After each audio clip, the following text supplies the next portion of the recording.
The heavy wooden doors of Courtroom 7 creaked open as 8-year-old Marcus Williams walked in slowly, his small hand gripping the harness of his golden retriever, Bailey.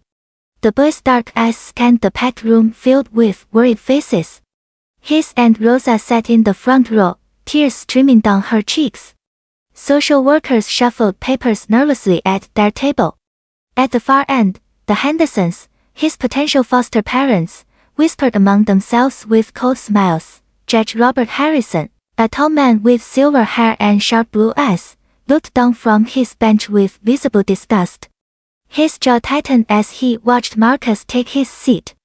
Bailey, sensing the tension, pressed closer to the boy's leg, her tail low but alert. "Order in the court," Judge Harrison announced, his voice echoing through the silent room. "We are here today to determine the custody of Marcus Williams." Maya Chan, Marcus's family lawyer, stood up confidently. "Your Honor, I have medical reports showing bruises on Marcus during his previous foster placement with the Hendersons. These documents clearly indicate." "Objection!" Judge Harrison interrupted sharply. "I will not hear baseless accusations against such a respectable family."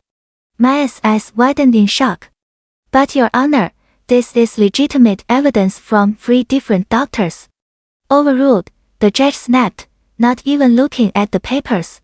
"Furthermore, I see no reason why this child needs that animal in my courtroom." "Bailiff, remove the dog immediately." Marcus's hand instinctively moved to Bailey's neck, his fingers trembling. The dog's ears perked up, sensing danger. "Please, Your Honor," Maya pleaded desperately. "Bailey is Marcus's registered service dog for his anxiety disorder. Separating them would cause severe trauma." Judge Harrison's face twisted with contempt.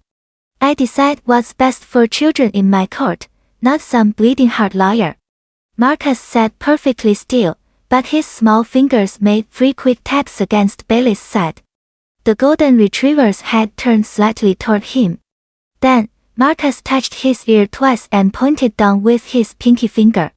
It was their secret signal, practiced hundreds of times at home. Bailey stood up calmly and walked toward the evidence table where Maya had placed her briefcase.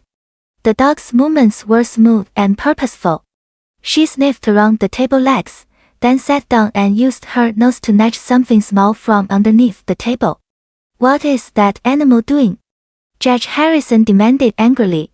Bailey picked up a tiny black recording device in her mouth and trotted back to Marcus.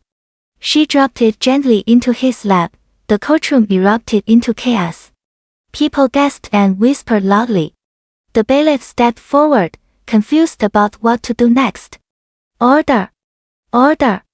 Judge Harrison shouted, his face turning red with rage. Maya quickly grabbed the device and connected it to the courtroom's sound system. "Your Honor, this recording was legally obtained by Marcus's aunt during a meeting at the Henderson home." Judge Harrison's voice crackled through the speakers. "Listen, Tom, we need to make sure that boy learns his place. These people think they can just waltz into our community." Tom Henderson's voice followed. "Don't worry, Judge. We'll break his spirit real quick. That dog goes first, then we'll teach him some respect." "Good," Judge Harrison continued on the recording. "I'll make sure the custody goes your way. Can't have these families thinking they have rights in my courtroom." The packed courtroom fell deadly silent. Aunt Rosa covered her mouth in horror. The social workers looked shocked and ashamed. Suddenly, the back doors burst open.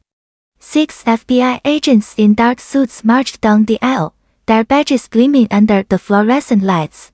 "Judge Robert Harrison, you're under arrest for civil rights violations and corruption," the lead agent announced firmly. Judge Harrison stood up shakily, his face now pale white. "This is impossible. You can't. You have the right to remain silent," the agent continued, placing handcuffs on the trembling judge. As Judge Harrison was led away in handcuffs, a new judge, Judge Patricia Williams, entered the courtroom. She was a kind-looking African-American woman with gentle eyes and a warm smile. "I apologize for this terrible injustice," Judge Williams said softly to Marcus. Young man, you and Bailey will be going home with your Aunt Rosa today. Marcus's face lit up with pure joy. He jumped into his aunt's arms as she rushed forward. Bailey wagged her tail happily, finally sensing the tension leaving the room. You're so brave, baby, Aunt Rosa whispered, holding him tight. You and Bailey saved the day. The courtroom erupted in cheers and applause. People stood up clapping, celebrating the victory of justice over hatred. The social workers smiled genuinely for the first time that day. Outside the courthouse, news reporters gathered around Marcus and his family. The community had come together, holding signs that read "Justice for all children and love wins." Marcus looked up at his aunt with Bailey by his side. We're really going home? Yes, sweetheart. We're going home, and we're never letting anyone separate us again.